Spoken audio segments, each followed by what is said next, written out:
In April 2015, the U.S. Capitol building was in lockdown for about 2 hours after a man shot himself near the visitor center. The unidentified man was neutralized after an apparent suicide at the edge of the National Mall, according to a Capitol Police email following the shooting.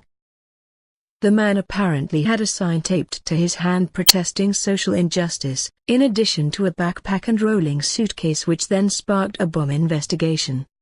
The exact words written on the sign have not been revealed, though other witnesses have said the sign mentioned taxation.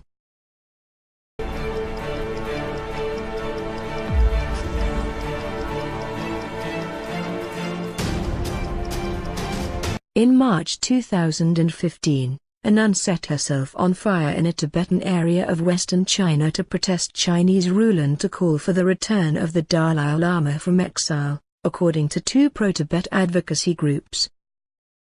The nun, Yeshi Kando, is believed to have died because of the intensity of the fire.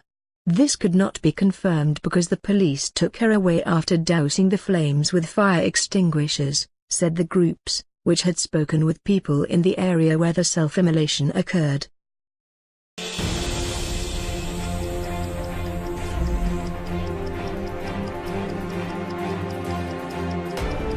In 2013, a far-right French historian shot himself dead at the altar of Notre Dame Cathedral in Paris in a protest against France's adoption of same-sex marriage. Dominique Venner, 78, an essayist and activist linked with France's far-right and nationalist groups, shot himself in front of worshippers and tourists.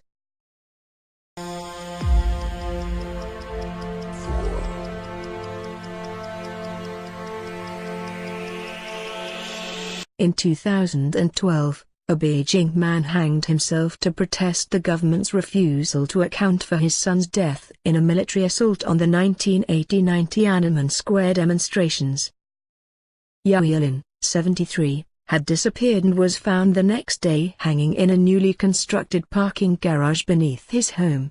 He had written a note earlier that recounted the death of his son, Yaego, and warned that he would fight with my death against the government's refusal to hear his grievances.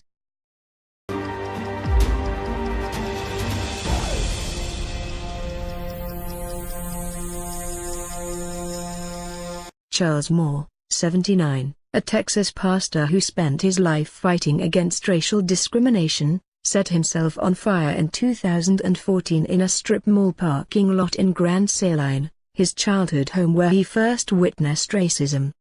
He hoped his death might advance the cause. The self-immolation was not an impulsive decision. Moore left a typed suicide note on his car's windshield, feet away from where he set the lethal blaze.